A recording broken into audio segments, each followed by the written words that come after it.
ለማርያም ዘባ ትርጓም የሁ አምላክ ውእቱ ይበል ይበል ገብርኤል ስሙ ዘአምንሃ ለማርያም ዘባ ትርጓም የሁ አምላክ ውእቱ ይበል ይበል አቅዲሞ ዜነዋ ለደብረ ልዑል ኢየሩሳሌም አምሃሁ ለዘይመጽእ አብይ ኖላዊ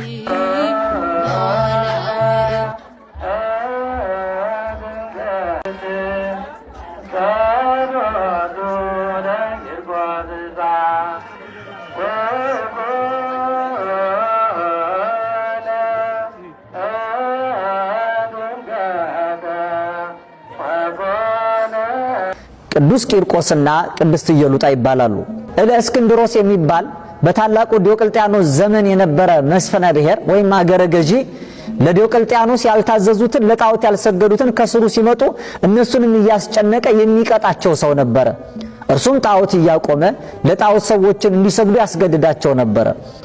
ቅድስት ኢየሉጣ ከልጇ ቅዱስ ቂርቆስ ከ3 ዓመት ብላቴና ሕፃን ጋር ተሰዳ ስትመጣ ከሮም የመጡትን እምነታቸው ምን እንደሆነ ይጠይቃቸዋል።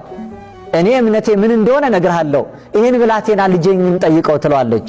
እርሱም ታናሹ ብላቴና ሰማይና ምድርን የፈጠረውን ሕያው ዘላለማዊ እግዚአብሔርን በርኩሳን መናፍስት እኩያት አጋንንት ላይ ኃይል ያለውን እንደሚያመልኩ ይነግራቸዋል። ለጣዖት እንዲሰግዱም ያባብላቸዋል። ቅዱስ ቂርቆስ ግን እንዲህ ይላል፣ አንሰ ይሰግድ ለአማልክቲከ ርኩሳን ዘኢይክሉ አድኅኖ ርእሶሙ።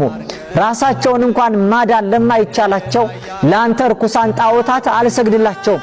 አንተም በመስገድህ እንዲህ ያለ ፍዳና መከራ ከዘላለማዊ ሕይወት መለየት ያገኛል እያለ ያስተምረው ነበር። ሕፃን ነውና እደልለዋለሁ ብሎ ሰላምታ እየሰጠ እንዲህ ይለዋል።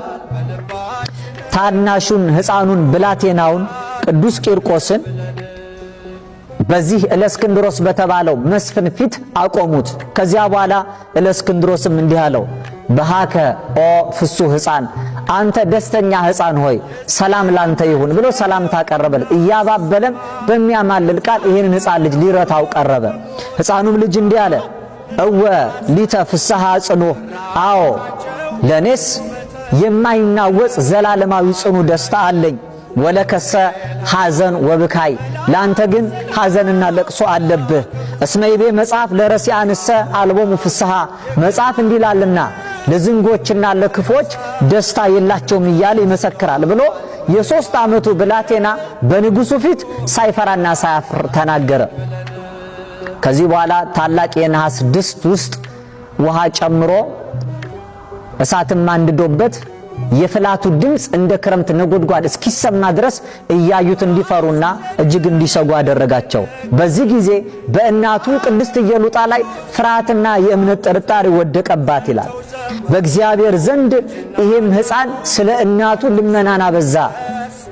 ወደ እግዚአብሔርም ለመነ፣ እንዲህ አለ፣ ፈጣሪ ሆይ ፍሬውን አትርፈ ግንዱን ዋናውን ደግሞ ታቃጥለው ዘንድ የሚገባ ነውን አለ።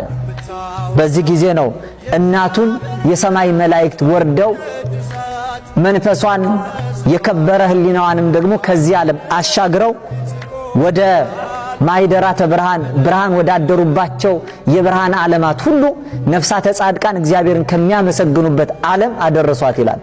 ያንን ሁሉ ተመልክታ መጣች። ስትመጣ ግን ልቧ በዚህ ጊዜ ጸና። ልቧ በጸና ጊዜ ልጁ እንዳለው የኔም እምነት እንዲህ ነው አለች። ከዚህ በኋላ እርሱ አናንያ፣ አዛርያ፣ ሚሳኤልን ያዳናቸው አምላክ እኛንም ያድነን ዘንድ ይቻለዋል።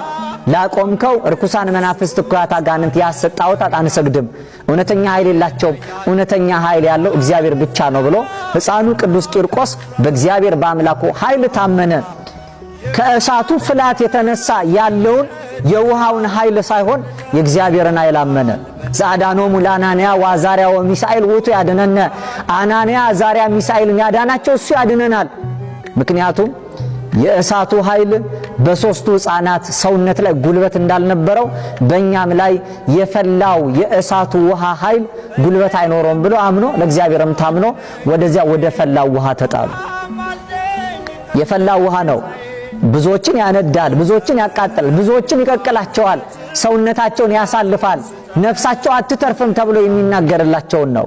ከዚህ በኋላ ወበጸሎቱ ለቅዱስ ቂርቆስ መጻ እምሰማይ ይላል። ከዚህ በኋላ በቅዱስ ቂርቆስ ጸሎት ከሰማይ ታላቁ መልአክ ቅዱስ ገብርኤል መጣ ይላል። መልአክ እግዚአብሔር ቅዱስ ገብርኤል ሊቀ መላእክት ወረደም ሰማይ ወአቁረረ ኃይለ እሳት፣ የእሳቱንም ኃይል አበረደው ይላል። ታላቁን የእሳቱን ኃይል በሶስቱ ሕፃናት ላይ ጉልበት እንዳይኖረው ያበረደው ቅዱስ ገብርኤል አሁንም በቅዱስ ቂርቆስ በእናቱ ኢየሉጣ እምነትና ጸሎት ቅዱስ ገብርኤል ከሰማይ ወርዶ የእሳቱን ኃይል አበረደላቸው ይላል።